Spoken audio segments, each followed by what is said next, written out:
There we go. So I'm going to introduce myself. We're going to have Leanne introduce herself and Donovan, all hoping that microphones and phone connections bear out because we're all coming in weird ways today. And we'll get started, and then I'll introduce our great special guests. So my name is Vincent Bertuccio. I am a high school student, a rising senior at Sayville High School, and I'm the co-chair of Suffolk for Biden. We started this group a few months ago. I think it's a few months now, yeah, as a Facebook group. We didn't really expect it to get anywhere near the size it is. It's sort of expected to get some of the local Suffolk political people involved and talking about Joe and maybe doing some basic work, but it has grown by leaps and bounds, and we've been thrilled to see it. My sort of first political act was in 2016, doing some very sporadic phone banking for Hillary Clinton. And that election went tragically in the wrong direction. And I have been just disgusted and angered and fearful at what I have seen in politics since. Every policy move in this administration can be characterized either by gross incompetence or gross malevolence.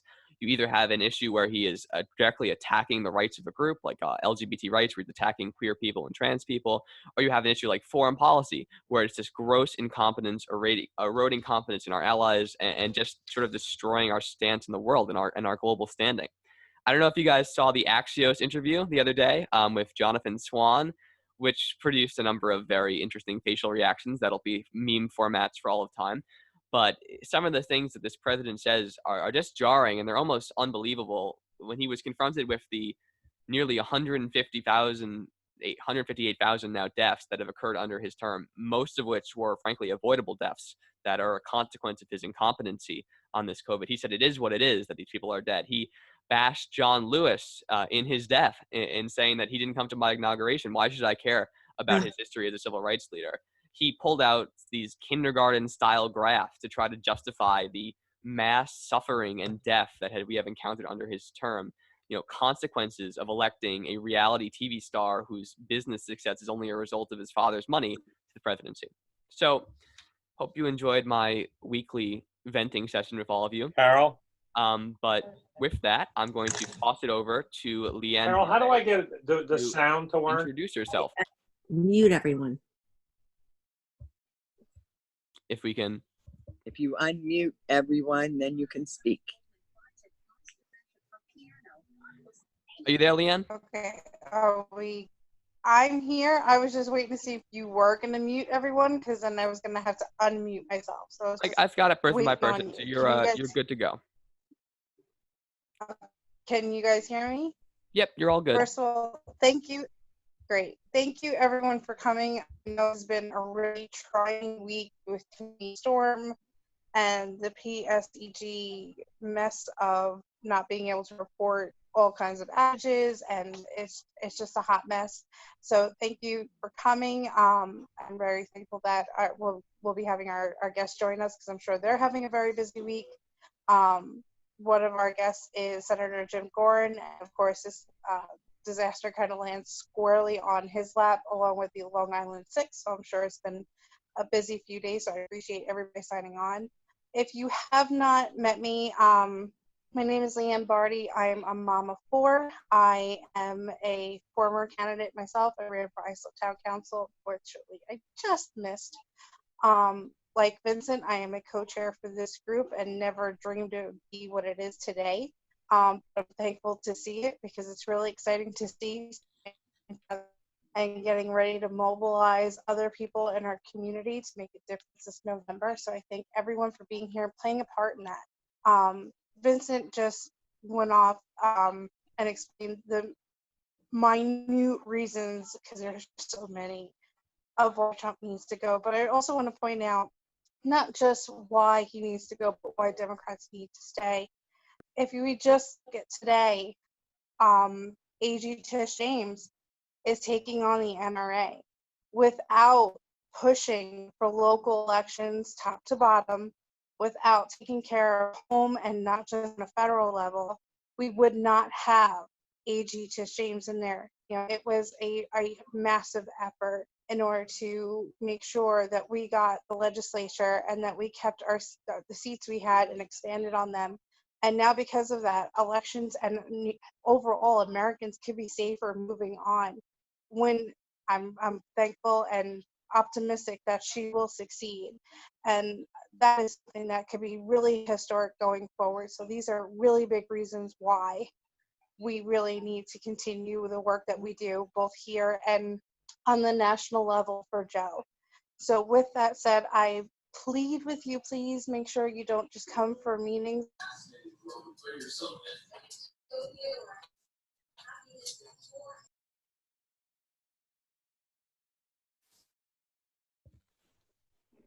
I don't know if we lost Leanne there for a second, or she just wrapped up. So she's in a interesting connection. Can you all hear me? Great. Okay. Sorry about that. Yeah, I'm sorry. Oh, you're back. Good. So sorry about that. The connection is spotty, as you all know. Storm things and so continue. Go ahead. Yeah. I just want to ask that you call to action and bring some friends with you for phone banking. We have some exciting contacts that we've just started making with Pennsylvania for adopting a county. So we have some big things coming, but we really need you because we are down to 89 days. So I'm begging you, please help us put the pedal to the metal and make this happen as big as we can on November 3rd. And with that, I'm going to hand it over to Donovan before I get lost again. So thank you for being here.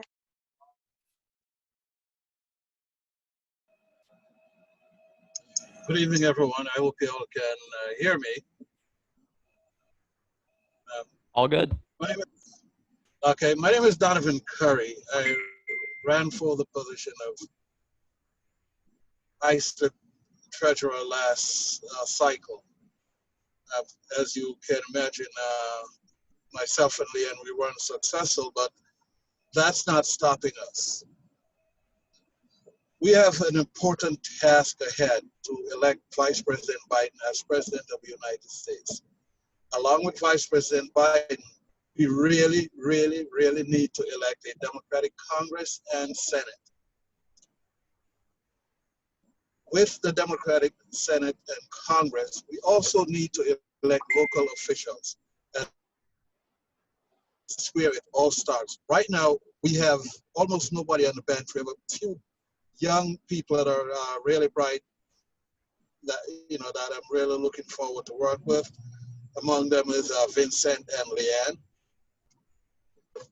But we need to elect more people locally. We need to elect people to the town council. We need to re-elect a Suffolk County Democratic legislator. We need to keep our supermajority at the state level. All this is important, guys, because without their support, Vice President Biden as president will not be successful. I think Leanne mentioned that she's asking everybody to bring someone. That's very important. Bring your family, bring your friend, your cousins, whoever you can bring onto this. Please, I beg of you, bring them. A big thing for me is we're going to need people to volunteer for election day. Well, it's not even election day, more like election month, because we're going to have early voting. We're going to need poll watchers. We're going to need people to work election day. Some of the positions for election day through the Board of Elections, they are paid positions. If you're retired or if you want to make a little bit more money, please reach out to me. The email Vincent is suffolkforbiden@gmail.com. Vincent? Yes, I just put it in the chat. It is suffolkforbiden@gmail.com. Yeah, you can reach out to me through suffolkforbiden.com. There's a couple of people that have reached out to me. I will be getting back to you. I just need to get enough people to form a training class. Any questions that you have, I'll be on this chat until the end. I will be more than willing to answer you. Thanks. Thank you so much, Donovan. So quickly, before I introduce our first guest for tonight, while I still have all of you here, I'm just going to, if my browser will cooperate, so I'm talking very slowly to obscure the fact that nothing is loading. There we go. So I'm going to just quickly put a link in the chat for those of you who might have to go halfway through the meeting. We're hosting a phone bank this Saturday for the benefit of one of our guests tonight, Steve Polgar. He's a great assembly candidate, and we'll hear more from him shortly. But we are hosting a joint phone bank for Joe and Steve in his assembly district. We encourage all of you to come. I'm putting that link in the chat. We'll talk about it a lot more later, but I just want to make sure I don't miss anybody.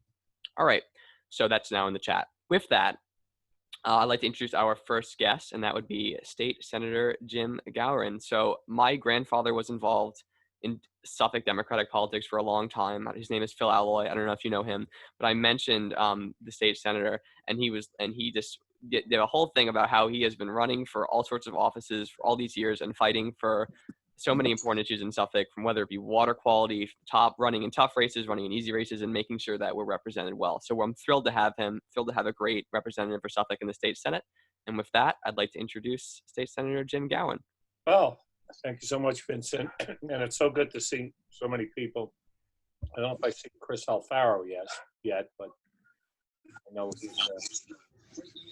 was one of the person who called me about this call. He was a great friend and a great Democrat. And I see so many folks I know for many years, and a lot of people I don't think I've met yet. And of course, I see Michael Schulman there, and who has been a fighter in so many areas, but particularly to make sure we win this fight, to make sure that we across this country we get safe, smart laws dealing to combat gun violence. I have been in politics, thank you, Vincent, for a little bit. I've won some elections, and yes, I've lost some elections. I was a town councilman when I was very young. I was elected at 26, served in Huntington. I served 3 years in the Suffolk County Legislature, and then I was out of office for about 25 years or so, and I ran again, and I was elected to the New York State Senate in 2018. In 2016, I ran, and I narrowly lost by about 1%. And then in 2018, we just kept working and working. And of course, we also had the benefit of a much better year, and I was able to win by about 10 percentage points. And I tell you that simply because I think we have to ignore the polls. We have to ignore all the stuff we hear about how, horrible Donald Trump is, which we know he is, and how people are not going to vote for him. I can tell you that when I was running in 2016, I watched that Access Hollywood tape, which many of you may have remembered. And I said, there is no way this person is going to be elected president of the United States. And this should be the beginning of movement towards, Hillary Clinton. And the whole thing just slid. He's got this ability somehow to communicate with people, to get them to vote against their own economic and personal interests and against the interests of this country. So, the first message I want to leave is we cannot take this election for granted. He may be way behind now. He deserves to be way behind. He represents everything that we're against. Anyways, he doesn't represent anything. He's certainly not, doing anything to fight for this country. But we can't take anything for granted. And Joe Biden he will be a great president. He really will, because not only is he ready from day one to start to go in there, but he's a decent, nice guy. He likes people. He wants this, he wants this country to work. And I'm just so excited about the possibility of having a Democratic president, particularly with Joe Biden, because I think he will pick a strong running mate who will, hopefully help, to win this campaign and help to govern. But, having been in the Senate now for a little bit over a year and a half, 90% of the issues that we are facing in New York State, we're dealing with problems that, in effect, were created by this administration.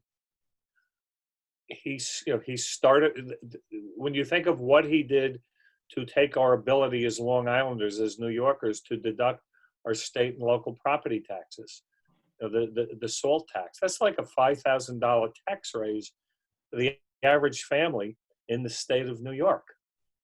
That's something that if we get back, with Joe Biden and the Democratic United States Senate, we're going to be able to, invigorate our economy. And look, you can't blame the virus on President Trump, but you can certainly blame the number of lives that we lost and what has happened in this country, because we were totally unprepared to deal with this. And then he has just, taken this in the craziest direction, with unfortunately all his Looney Tune ideas about what this virus is, and that we can ignore it and it's a hoax and it's going to go away.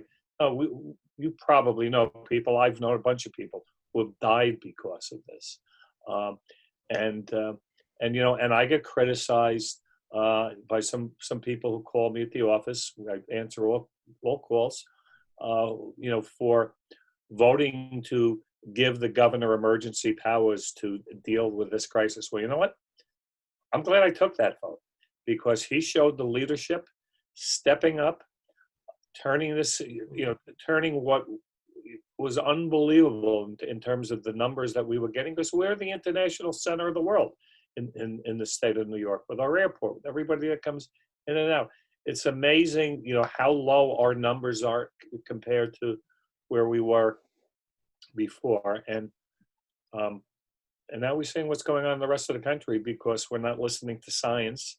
We're, being told nonsense in many respects. And the only way we're going to turn our New York State around is if we start to turn our country around, because of this economic hole he has put us in with this response to the virus. We always would have had a problem with the virus, but it never would have been anywhere near as bad in this country or in this state because of him.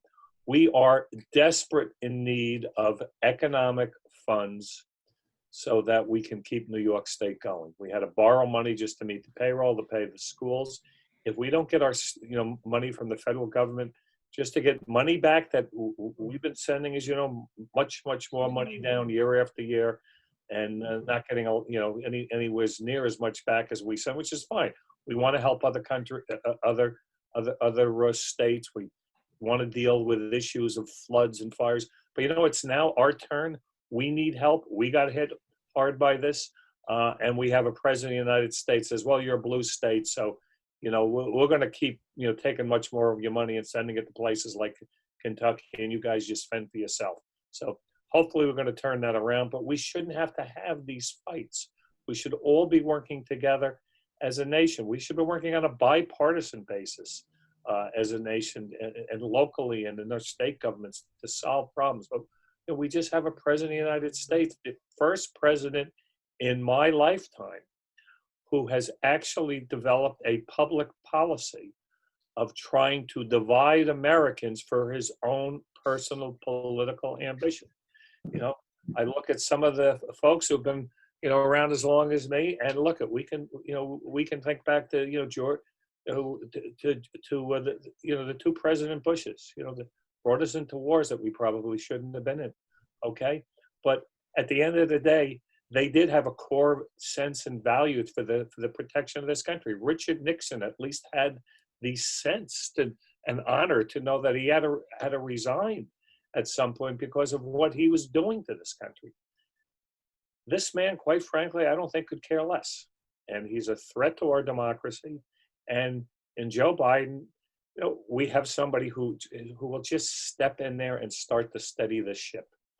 And I believe we'll have the ability to move forward. And I'm excited to hopefully get reelected so that we can work with the federal administration and get money for infrastructure. So on Long Island, we could rebuild our sewage treatment plants, build new systems so we can clean up Long Island Sound, our ocean, or our drinking water. There's so much that we're going to need to do.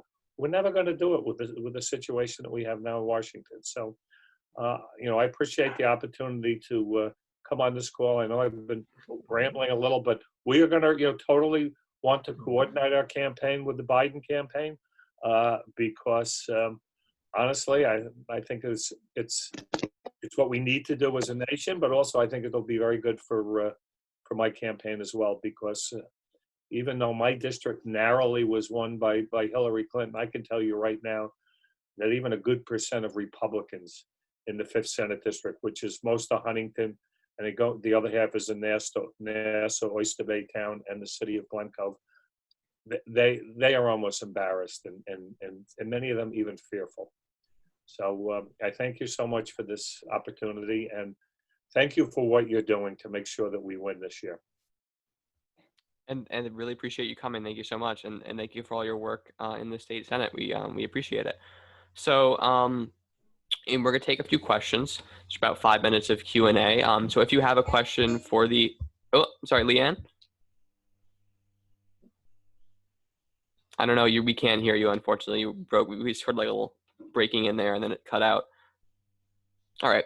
So if you have any questions for the state senator, you can put them right in the chat. You can send them to me, or you can just put them right there, and I will read them out. But before I read any from the chat, I did get one for the state senator in an email from someone who unfortunately couldn't make it due to a power outage tonight. This is Jacqueline Johnson. She says, let me get it here. Your state senate district mirrors a lot of the suburban districts in this country that are important to win over in the fight against Trump. Districts in states like Michigan that have high levels of education, but maybe voted for Mitt Romney and narrowly for Hillary Clinton. You have a unique insight into how those voters tick, and you won them over in your race in 2018. What do you think Biden can do to get those voters on his side? Well, you're absolutely right, because my district really mirrors like some of the core areas in the Philadelphia suburbs and some of the other suburban areas around this country and in the swing states that we need to win. Well, I think one of the issues quite clearly that I think the vice president is addressing, and I would like to see him continue to address, is really to stress how important it is for us to try to bring America together, particularly as we're dealing with the issues of race, immigration, and inclusion. He really should just keep continuing to talk about inclusion, because he doesn't even have to compare himself to Trump, because everybody knows that Trump just really wants to divide us. For example, I wrote a bill that was in response to the Newsday stories you saw a while back, where Newsday had sent in people as posing as real estate buyers to real estate agents, and they found that there were still real estate agents in this country, in this world, and unfortunately here in our own communities, who were steering customers to certain neighborhoods based on the color of their skin. So I wrote a bill that said that if a real estate broker, a real estate salesperson does that, the state of New York will now have the ability, if you go through get your due process, to take away your license. Okay, because we should not be dealing with this in the United States of America today. And the governor just signed that bill a couple of days ago. Like the day before the governor signed the bill, Donald Trump was on television saying that, well, we're rolling back Obama-era regulations to stop low-income housing, or whatever he said, from occurring in the suburbs, because we're going to protect the suburbs. We're going to protect your property values. I mean, that goes right back to George Wallace in the 1960s. Our suburban communities today, yes, there are a lot of communities that have developed, and Long Island has a bad history of developing segregated communities in many respects. When I spoke on the Senate floor on my bill, I pointed out that the first suburban community in the United States of America is on Long Island. It's in Levittown, and when you went to buy a home, you had to sign a deed that had a restricted covenant in it that said that you couldn't sell your house to anybody other than a Caucasian. And obviously we have come a long way from there. But with Donald Trump, have we? So I think he doesn't even have to make the comparison. I think he just has to talk about the diversity and strength of this nation, and how we all have to work to find the better angels in all of us, and work together as a society, and no longer divide people based on where you came from, and in this or the color of your skin. And suburban communities, I represent this district. Okay, I knocked on 10,000 doors when I ran the last time. This time I think I may have knocked on maybe 150 doors before 200 doors before we got shut down with COVID. At least when we started with the petition process. And I could tell you, even most of the Republicans say that these are good, decent people who just want everybody to have the same opportunity moving forward, and couldn't care less where you came from, with the color of your skin. In fact, celebrate the diversity. And we have a president that wants to demonize it. So I think he should just continue to just be himself and talk about how our diversity is our strength. And I see Linda Shulman. Linda Beagle Shulman. Hi, how are you, Linda? I'm good. How are you, Jim? Good.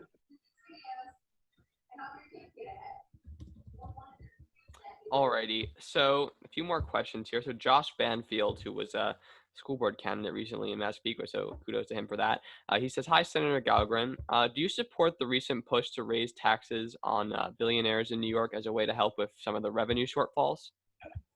Yeah, I do believe that at some point we are going to have to look towards raising some revenues, only because I don't think the the federal government is going to totally bail us out and give us everything that we need. But I think we're going to have to be smart about it.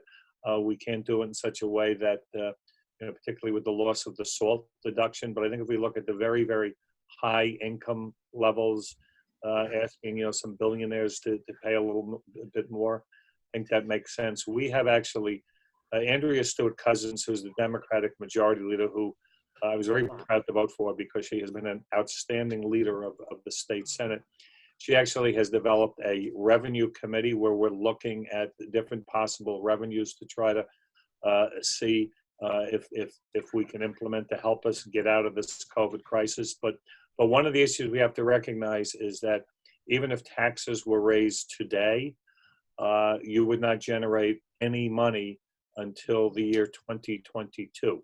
Because if you change the tax law today, it would affect the tax year 2021, and most of the revenues would come in 2022. So that's why we really have to push to get the federal government to give us help. The second thing is, as I said in the beginning, I've talked to a lot of smart economists and budget folks we have in the Senate. We simply get back our SALT deduction next year. That is going to be a huge boost to our economy and to our revenues in New York State, because again, it's probably about $5,000 a family. I mean, it's a huge stimulus just to get back what we lost. So a question from Steve Polgar, who's a wonderful candidate for Assembly. We're going to hear from shortly. Absolutely, Steve. He says, this being up in Albany. you guys can carpool. But he says, what are you doing to call to investigate PSE&G's response to this storm? Can you talk about what can be done to make sure that this sort of mishandling doesn't happen again? This is an absolute disaster. Yesterday, I went with my Democratic Senate colleagues to PSE&G.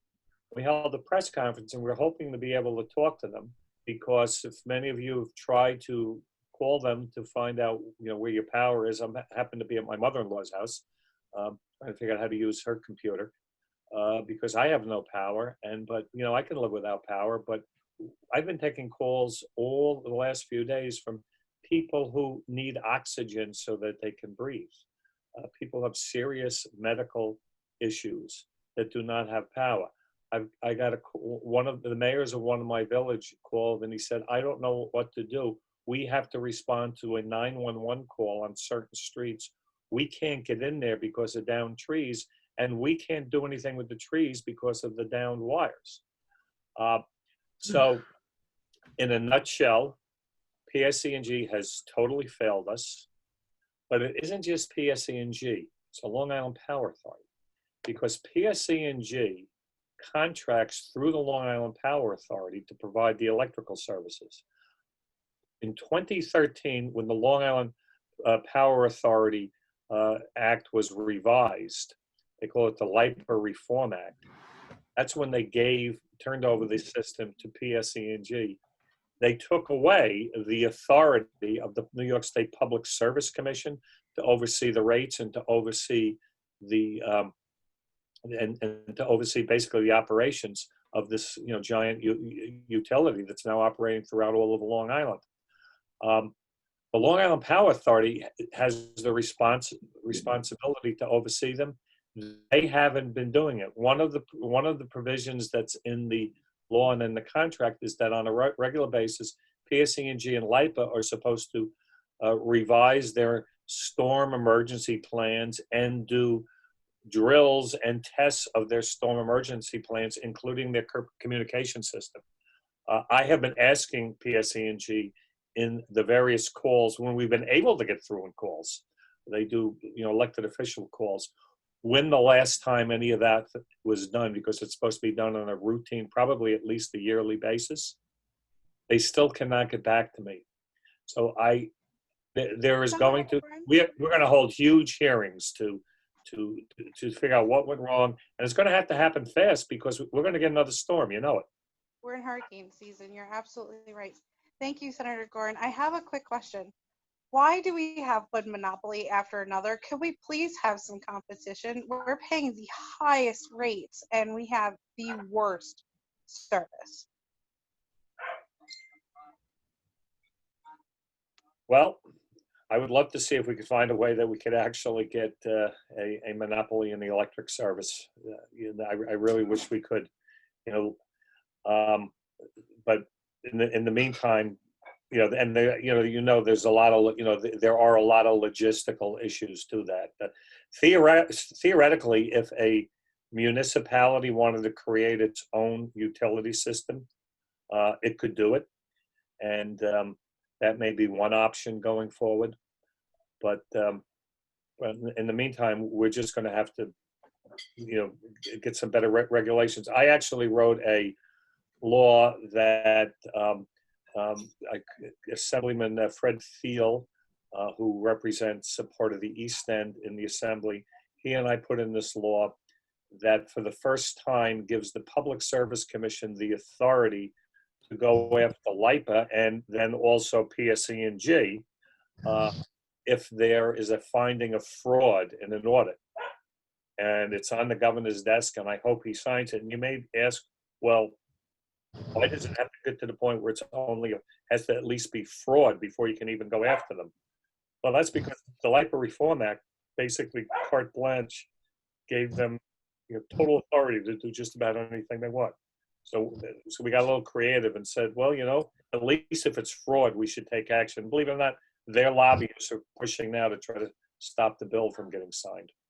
Well, thank you for keeping up that fight because we really need change. We need that break really badly. Thank you. And I saw your posts about PSEG prior to your press conference, and I was very impressed with how quickly you came to the defense of us. So thank you so much. Well, and also I just want to tell you all that I am very fortunate to be in a Senate majority that has some, really 5 other colleagues, Democrats who represent Long Island, and we work very closely together. And in many cases, we have to band together, even sometimes forcefully, even within our Democratic conference, to protect the interests of Long Island. But we're very fortunate to have at least 6 of the districts represented by Democrats. We got 3 more to go, and hopefully you will help us with that in the campaigns moving forward. And and any help that you can give myself as well in the campaign. I have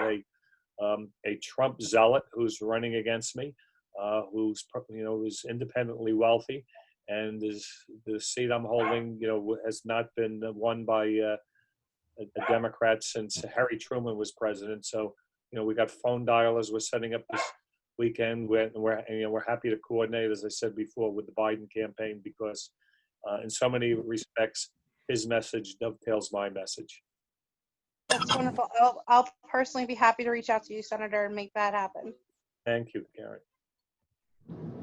So we Thank you, have Senator. one or two more questions I'll take, and then I'll move on to our next guest. So one from Farzine here, who sort of wants to know, what are your thoughts on improving Long Island's infrastructure and making sure we get to where we need to be on that? Because I think we all know that it's a little bit inadequate right now, and that there are improvements that need to be made. Okay, well, I can answer that all night, so I'm going to try to be real quick. Um, Infrastructure is going to be our jobs program when Joe Biden is elected president and we have a Democratic Senate. You know, the one thing that I'm absolutely shocked at that we didn't get with Trump, because, you know, he's supposedly a builder, or at least he invests in building. I don't think he's ever, you know, built anything himself. But I thought that we would get a robust infrastructure plan for this country, and we didn't. So we will get it under Joe Biden. And when we talk about infrastructure, we're not just talking about roads and bridges and tunnels, which, you know, we do, you know, do need help with repairing. But we're talking about building sewage treatment plants, upgrading sewage treatment plants, rebuilding, you know, the bringing the internet to communities that, you know, that don't have them, dealing with building up along our shorelines filtration systems for stormwater runoff, and this is also could be an economic development program. But the problem is, you know, New York State's budget we're in difficult shape, but we'll get out of it. But in the past, when we've had the best opportunities in this country to build infrastructure, it has been done where you have a significant investment from the federal government. So you have a federal government match with a state match, and then we involve our local governments. And that's why I'm so glad so many people here have run and are interested in running for town and county offices. We could really parlay that into rebuilding Long Island, improving our environment at the same time, probably generating some economic jobs, because a lot of the new infrastructure can be built here. We've got the talent. Awesome.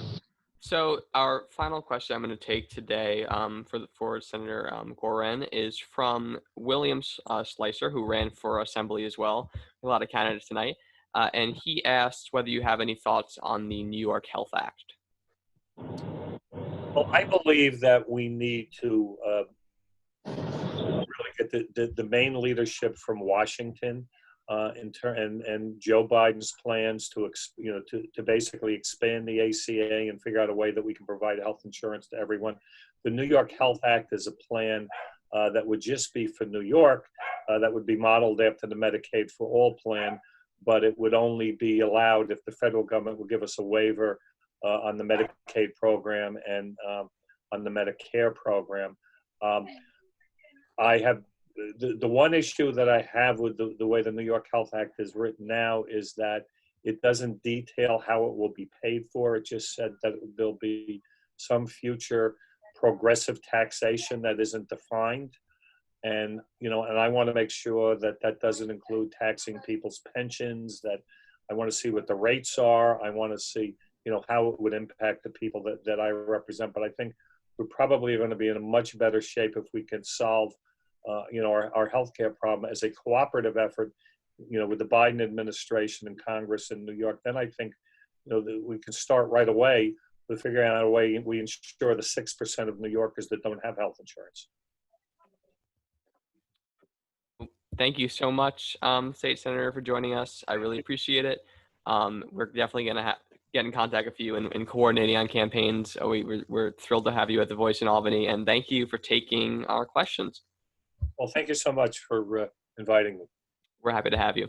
And now I have to go talk to some more constituents who don't have power. All right. Well, good luck, and thank you for fighting all this whole hurricane, tropical storm mess. Bye-bye.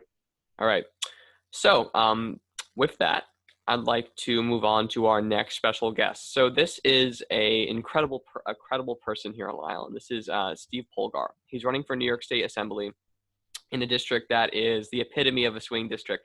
It spent years bouncing back and forth between the parties. There's really two different candidates who kept knocking each other out of the seat. And it has a lot of diverse constituencies. It's a tough district, but it's a totally flippable district. And we have an awesome candidate. This is the candidate who, right out of college, or in college, founded a nonprofit helping children who has received awards for his ample public service from both President George Bush and President Barack Obama, including a Lifetime Achievement Award, someone who has just dedicated his life to public service and helping others. And now he's going to bring that energy into the assembly to make sure that that seat flips blue this year. So with that, I'd like to introduce Steve Polgar. Hello, everyone. Before I get started, I just want to say my heart goes out to everyone in this crisis. Obviously, we're already dealing with coronavirus, and now this crisis of losing power is just a lot to handle. I myself lost power, so I'm in another place just so I can be here today. And then I also obviously I want to thank Vincent, Leanne, and Donovan for inviting me to speak. It's truly an honor to be here. The three of you do so much. I'm pretty sure none of you sleep. I'm not sure how you get so much done. My name is Steve Polgar. I am the Democratic candidate for New York State Assembly District 3, the heart of Brookhaven. I am a business professional and a science advocate. And I've dedicated my life to community service. And I'm looking to bring my education, my experience, and knowledge to the New York government. I was born and raised in upstate New York, and it came to Long Island for better opportunities. Many others are graduating here in Long Island and are leaving.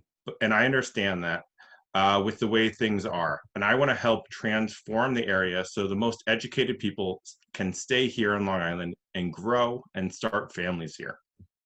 I'm running to represent Assembly District 3 in Albany because today, more than ever, families and small business owners need someone who has a history of caring for others, someone who will fight for them, and someone that will help Suffolk get our fair share.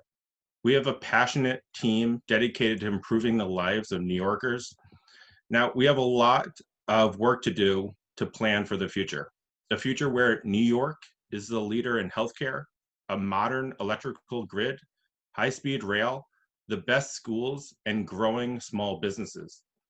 These changes do not come overnight, but we must plan for them now if we are ever going to see them. It's inspiring to see all the Democrats here today come together from all different backgrounds and ideologies, unite in the noble cause of improving New York and electing Joe Biden. We have a party that reflects our community with people that are Christian, atheist, Muslim, Jewish, spiritual, and more. While we shouldn't tolerate intolerance, we need to learn from those who think and look differently from us. Now, why am I here speaking today? Or you may be asking, why is he always here at these Suffolk for Biden events? It's because the truth is that New York cannot do everything alone. We need a partner in the White House that develops green jobs, invests in high-speed rail, and protects the environment, and also fights for human rights. And with Joe Biden as president, we will have that partner. In times like these, we need to come together and solve big challenges of today. I grew up in the rise of computers and the age of information, but sadly now we are living in the age of misinformation. The loud voices of some in the media often try to divide us, but we must reject this divisive language. We must remember that as New Yorkers, no matter the party, we have more in common than what separates us. We live in a strange time. We have to be physically apart from one another, but we also need to come together more than ever. We have to wear a mask on our face, but we also need to show who we are. We live in a world filled with selfies, but all too often, we fail to reflect on where we came from. I guarantee each one of you will make a difference this November. Now, I know some of you may be saying, I think you meant can make a difference. No, you will make a difference this November. Right now, each one of us is making a choice, whether it's okay how this country has been run for the last 3 years. If you do nothing, just like 3 years ago, and you rely on polls, I'm sorry to say that it's going to be the same outcome as 2016. Your choice right now is to it's your choice right now to control what the future is like. Will it be a future that attacks science, or will it be a future that invests in our country's infrastructure? Today, I'm asking each one of you to visit stevepolgar.com and lend us your support. Right now, we have 18 dedicated volunteers, some of which are here. I see Farzine and Will are here. And we're growing fast. In the last 3 weeks, we've raised over $3,000. So our movement is growing, but we definitely still need more financial support. If you can please donate $10, $20, $50, whatever you can, every bit makes a difference. With your help, we can invest in New York. Assembly District 3 has voted Democrat out of, or 4 out of 5 last presidential elections. But that's not going to happen if we don't get the continued support.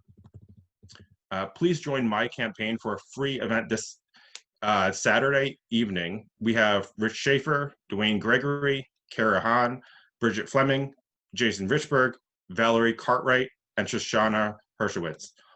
All of them are speaking on my behalf to help flip AD3.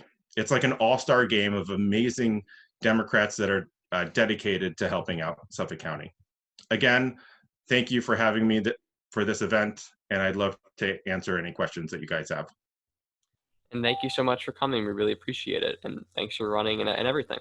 So if you, as always, if you have any questions for Steve, just go ahead and put them right in the chat and I will read them out. But we do have one question submitted beforehand by email from, hold on here. As always, I am discombobulated. Here we go. Carolyn Johnson. She asked, public transportation in Suffolk County is, well, she used a inappropriate word, starts with an S and ends with a T, and show. How can we make it so it's accessible and convenient for everyone to travel in Suffolk County via public transportation? Yeah, so I am definitely 100% with Joe Biden with transportation. We really need to invest in our rails. Here, where I live in Medford, the train really stops in Ronkonkoma, where it's pretty impossible ever to get train service. So if we invest in better lines, and then if we look to the future, we have to partner with the federal government to do high-speed rail. It's not going to be an overnight thing. Other places have done that partnership, and they are doing that in the future. We need to start that today, so then in 5-10 years, we actually have it, and we aren't looking, why don't we have it, and everyone else does.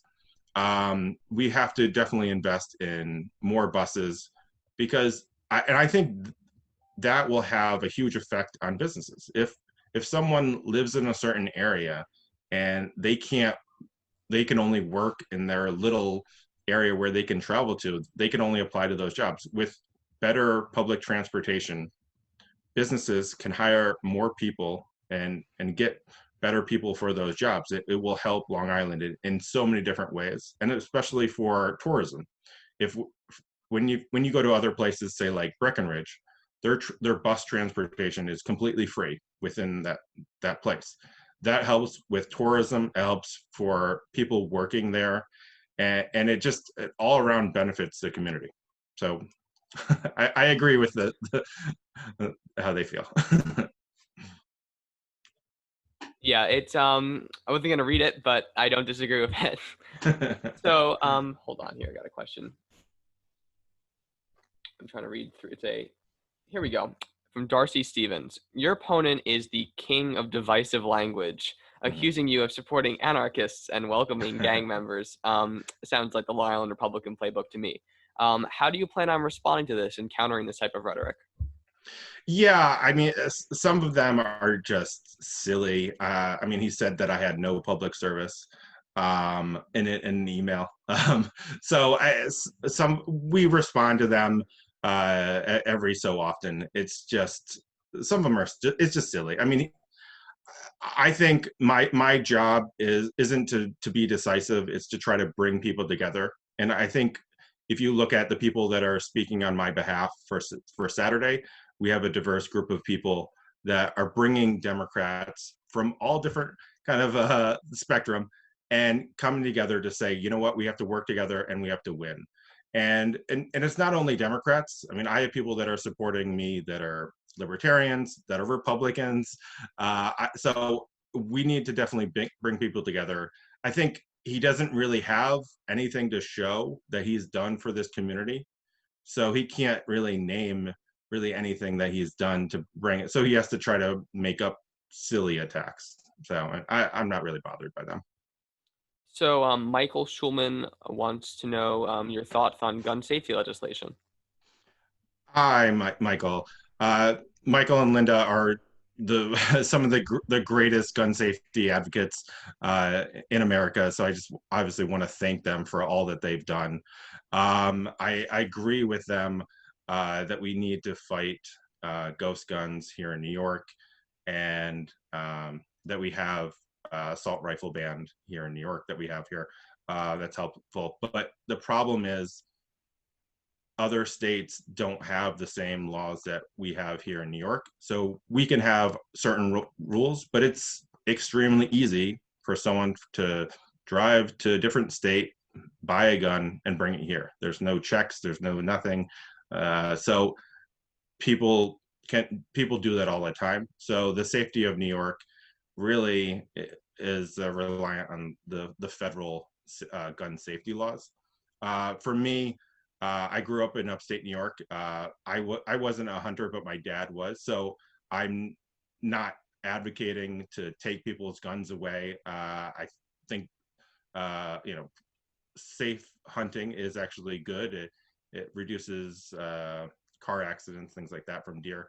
So I'm not for taking people's guns away. I just think that people need to be educated on gun safety. And so, yeah. So. All right. So Mark Rauch says in the recent sorry, Scott. There. In the recent primary this June, we saw polling places in predominantly non-white neighborhoods like North Belport and Gordon Heights change at last moment, which may have disenfranchised numerous voters. How do we prevent and anticipate these types of voter suppression tactics from happening this November? Yeah, there's definitely going to be more voter suppression. I hope that people will still be able to vote by mail in November, because it doesn't look, obviously no one knows exactly what will happen with coronavirus, but it looks like the way things are going that coronavirus will be here or worse in November. So we just have to make sure people have a ballot, can vote no matter where they are, because the more people involved in democracy is a better thing for everyone. And again, yeah, Trump admitted, if everyone was voting, Republicans would lose, and so they know that, they admit it, but we definitely have to reach out to communities of color, like minority communities, because we're definitely not doing a good job. And especially even for coronavirus testing, we need to, instead of having those areas in predominantly white areas, they need to be more mixed, instead of just, say, having it in Stony Brook like we did when we first started. So I think what we need to do is we need to get a diverse group of people when people are making the decisions. If everyone looks the same and is from the same background, it's not good. You need people from a different background in the room when they're making decisions. Absolutely. So let's try to scroll here because many different questions here. So Susan K, she talks about that Long Island has job growth, but a lot of those jobs are in lower wage, minimum wage service type of work. She worked at the Nassau Coliseum as a union position for a number of years, but the building closed and laid off a lot of people. So what can we do to sort of have good job growth on Long Island? How can we incentivize that type of thing? Yeah, so I think one of the challenges that we face is our crumbling infrastructure, but we can see that as an opportunity. We can see that there's a lot of projects that we can do. We can build better bridges, we can build bigger buildings, we can build wind turbine, we can really invest in those public works. We can put solar panels on schools and public buildings. And we can really look to the future of where we're going and be proactive in the future instead of reactive. And I think those jobs, a lot of those jobs are going to be union jobs. We need to require prevailing wages. We can't just have wages that are just not livable on Long Island. So then what they would do is they would send in someone from Tennessee, works the job, and then leaves. That doesn't help our community. We need to hire locally and to have wages that are, that people can actually survive to live here. Absolutely. Infrastructure really is everything. So our final question for tonight, from Shivaji Sengupta, he wants to know what your thoughts are on mail-in voting, absentee ballots, and how do you want to see the Suffolk County government handle this election in a way that'll best ensure that voters are enfranchised? Wow. So part of it is actually the federal government. So one of the issues with mail-in voting is that they actually have to get there in time to count for the voting. And so there was tens of thousands of votes in the primary that weren't counted because the mail took too long. And so now we have a president that is trying to divest from the postal service, and there is a reason for that, because he doesn't want the postal service to work so then people can vote by mail. And so we have to have a strong postal service. Two, we have to really get out the word and get out mail ballots to people and educate people. A lot of that can be done through papers and TV. We really have to educate people on how, in the different ways they can vote, whether it's early voting, mail-in voting, or in-person voting on November 3rd. Can I say something in this, Steve? Sure. Yeah. Mr. Polgar, I want to suggest that either you or maybe even through this Zoom effort of the Suffolk County for Biden, that we do a workshop with people and train them how to fill out the voting, the ballot, because I'm reading in newspapers and magazines that apart from all this jiggery pokery that has been happening through Trump, there's also we make a lot of mistakes, we voters, and disenfranchise ourselves. Even little things like darkening a circle and instead of, or crossing a circle instead of darkening it. And I was thinking that it might be a good exposure for your campaign if you can sponsor something like this and invite somebody from the election commission. In fact, I know Marion, who works there, would be very glad to come and help. I think we really should do something like that. Yeah, no, that's a great idea. Yeah, and when I was talking about doing like TV ads and things like that, yeah, that would be educational things. I know Joe Turek with the BOE, he would be very helpful in creating some sort of educational video that we can kind of put out there, and it will be for everyone. It won't be honestly, it won't be a political message. It will be just to let everyone know how to vote. Because, I mean, the truth is, when more people vote, when more people are involved, Democrats win. So we just want to, help more people vote. If I may say a word, guys. Mm-hmm. So he has a valid point. Just to back up what he's saying, I have been speaking with the leadership of the Suffolk Democratic Committee and ISLIP committees about putting together a program in teaching, training people how to utilize the absentee ballots. That's going to be important because I am going to assume that maybe more than half of the voters in Suffolk County will be making use of the absentee ballot. The other problem comes in, and I believe you hinted to it earlier, Steve, is the problems with the Postal Service caused specifically by the actions of the president and his newly minted Postmaster General. We need to find a way of going around that. And the way of going around it is when you receive your ballot in the mail, you return it immediately. Some of us will wait until the election day or the day before. Don't do that, please. No. The ballot comes out way before the election. If you don't know how to complete the ballot, which I hope by then you will know because we will have training, reach out to someone, we will guide you through it. Put the ballot back in the mail.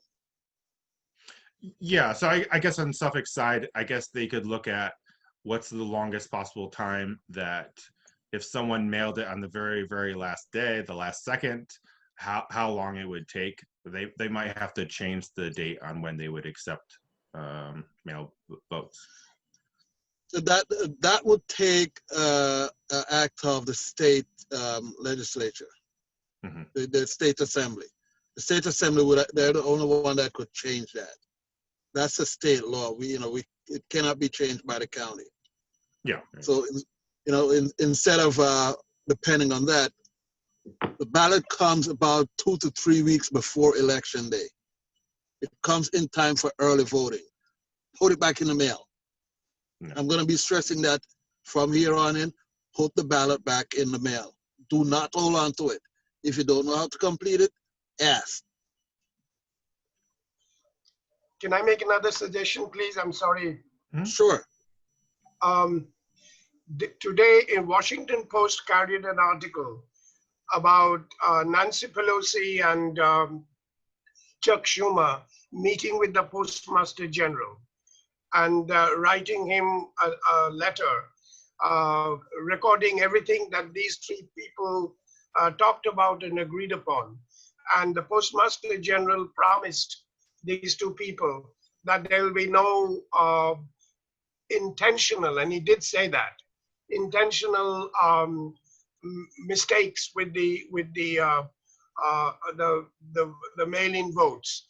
I suggest, according to Washington Post's suggestion, that this group, the Suffolk County for Biden, enter positively into this dialogue and write to the Postmaster General that we are aware of this and that he has said that he is going to report to Congress periodically about how they are going to handle the mail-in votes and that we want to be a part of this and we want to be in the know of it.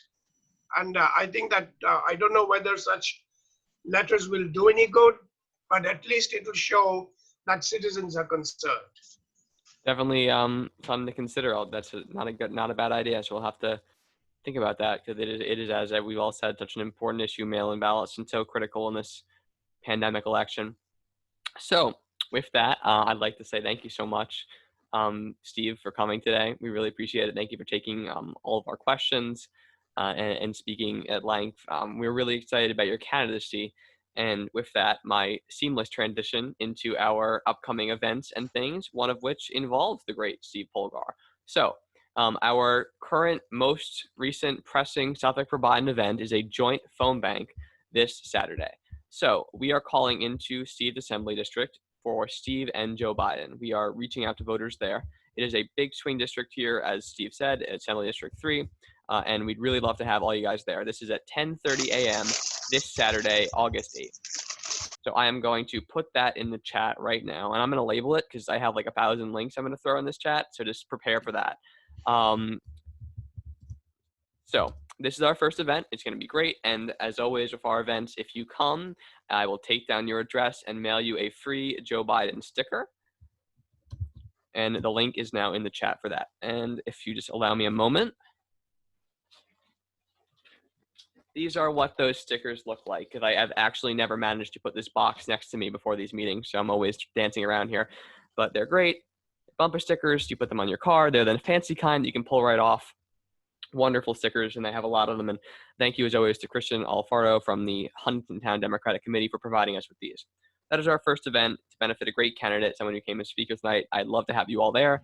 Phone banking is really important, and phone banking is really successful these days. Typically when we talk phone banking, we talk about drearily sitting on the phone, getting nobody, people hanging up. But with the pandemic, people are socially isolated. People are sitting at home. So phone banking has been much more successful recently, and it is a great time. So I encourage you all to come out this Saturday. Our next pressing event, and there goes my landline. Our next pressing event is a Sunday phone bank just for Joe Biden. So if you have been with us for a while, you know that our phone banks are typically Tuesdays at 2:30, but people can't always make that. That's our Tuesdays at 6:30, Lord. But 6:30 Tuesday, that's like prime dinner time. So obviously a lot of people can't make that. So we have expanded out our phone banking times. We are now going to be running a phone bank every Tuesday at 6:30 p.m. and every Sunday at 2:30 p.m. So we have a phone bank for Joe Biden this Sunday. You can call into any swing state you like. I will train you on how to make calls from home and send you a sticker. And you can sign up for that at this link in the chat. And just another note is that everything I'm talking about, all these phone banks, all these links I'm putting in the chat, don't worry about it if you can't get to it. This will all be posted in our Facebook group, which I encourage you all to join if you haven't already, and sent out in our newsletter. And if you're here today, we have your email and you are on our newsletter. So don't worry about that either. This is our Sunday event. We also, of course, have the phone bank that we have every Tuesday at 6:30. That is still happening. Same procedure, same stickers, same training from me and Leanne. And I'm putting that link in the chat as well. And in another exciting event that involves partnering with a great local candidate, we're partnering with State Senator Monica Martinez, who's facing a really tough re-election out in my area. She's facing Alexis Week, who is a Islip tax receiver, I believe. She's very popular in my area. It's going to be a tough fight to re-elect a great state senator. So we are doing a phone bank on her behalf to benefit her. This is something me and Leanne put together. It is actually to honor her for her birthday. It is the day after this phone bank, so sort of a phone bank birthday bash. So if you would like to join us for a State Senator Martinez phone bank, which is going to be happening on August 12th, which is a Sunday at 6 p.m., you can join us for that as well. That link is in the chat. And that is the conclusion of me rattling off events and times and dates to you. I'm sure that was very not boring at all for all of you. So let's talk real quick about some developments with Suffolk Biden, keep you guys up to date on where we're at and some of our plans, and then take questions. Leanne, Donovan, and I will take any questions you might have about what's going on with the group and things you might want to know. So I know that, as always, we are very eager to write postcards. That is like our biggest popular demand item, and I promise we are working on it. We've been talking with the New York for Biden people and the national campaign about it. They are the tentative launch date that we got. And if I'm sure you remember, the last meeting was August 1st. So here we are, August 6th, with no news on that front. But we have been working on it, and we are going to try to get a postcard program up as soon as possible. I know things are being done with that. In terms of text banking, that is also being worked on. I don't have a planned date on that, but we are going to be working on getting text banking up as well. And in more exciting news, me and Leanne were talking to a field organizer from Pennsylvania. So one of the things we've been looking to do as a group is partner with a specific county in a swing state. The state we're looking at is Pennsylvania. Because if we as Suffolk County can hone our efforts in on one area, we can have a much more decisive impact. We'll learn about that area, its demographics, its government issues that matter to that specific county, and we'll focus our efforts on that area to win voters in that swing county. It's sort of called adopted counties, with effective means of making a difference from a blue state like our own. So we're talking with a field organizer in Pennsylvania. We've made contact. Her county is Dauphin County. That's definitely a mispronunciation, by the way, so don't quote me on that. It is the county where Harrisburg is. It is a very diverse county. It has a large African-American population, has a large sort of white working class population. It is sort of central in the state. It is a big swing county. It votes Democratic, but it's a matter of margins.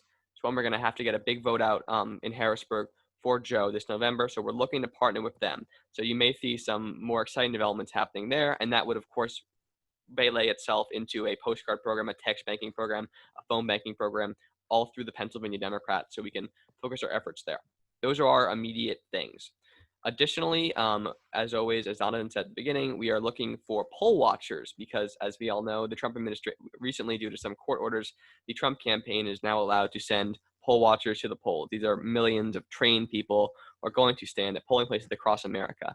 And I don't know if it's just me, but I have very little faith that the Trump campaign is going to be sending in these poll watchers just to watch the polls. I don't think they're operating in good faith. I think we know that this is a suppression tool. So it's important that we as Democrats have our people at the polls as well to make sure that there's no bad behavior going on. If you want to be a poll watcher, it's really very simple. You're simply monitoring the polls. If you see voter suppression, you call a number. You don't have to get involved. It's just a matter of making sure there's a presence. So if you are interested in being a poll watcher or otherwise being involved in the voter protection efforts, you can email us at suffolkforbiden@gmail.com. It's in the chat, and let us know you have an interest. And yes, that is our current situation. Pennsylvania coming soon, text banking postcards coming soon, 1,000 events that are all coming, and yet you will get in your emails as well. But I encourage you to go to, especially our phone bank for Steve, who's here today. And if you are interested in being a poll watcher, shoot us an email. So at this point, if you have any, I'd like to open the floor to questions about Suffolk for Biden, anything relating. And because we're sort of at the end and we've thinned out a little bit, if you have a question, you can just unmute your microphone and just say it. All right. No one has anything particularly No, pressing? I was wondering if I could share with this group a few lines of poetry from the poet Adrian Rich. We love it. And some of you, I'm sure, have heard of the poem called Storm Warnings. I'm not going to bore you and read the whole poem, but I want to read the last few lines. That is about storm, but it is also about a warning to the Trump people. And it says here, between foreseeing and averting change lies all the mastery of elements, which clocks and weather glasses cannot alter. Time in hand is not control of time. No shattered fragments of an instrument are proof against the wind. The wind will rise. You can only close the shutters. That's it. That's very powerful. And That's beautiful. very timely. Thank you so much, Shivaji. Always a pleasure to have you here. Very insightful. I don't know if you guys know Shivaji, but he was a professor for a great number of years at Boricua College in New York, and he went to Columbia. He's sort of our group intellectual, and we love him. Anyway, I digress. So if no one else has any pressing questions, that's pretty much going to wrap up tonight. I really appreciate all of you coming here because we are in a pandemic.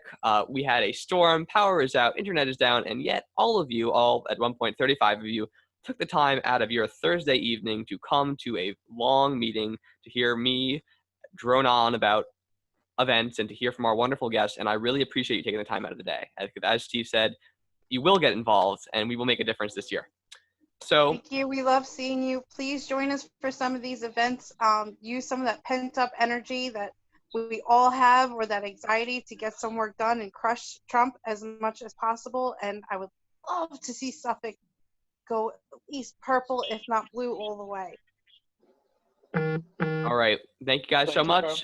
We're gonna Donovan, you want to say something? I was just saying thanks, especially to Senator Gaughran and Steve.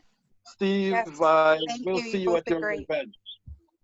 Yes, thank you all I'll see you all Saturday. All right. I'll Thank see you. all of you guys at our events. Thank you guys so much for coming. And with that, we are going to conclude. Thank you guys so Good much. night. Good night. Thank you. Bye. Bye. Good night, guys. Good night. Good night.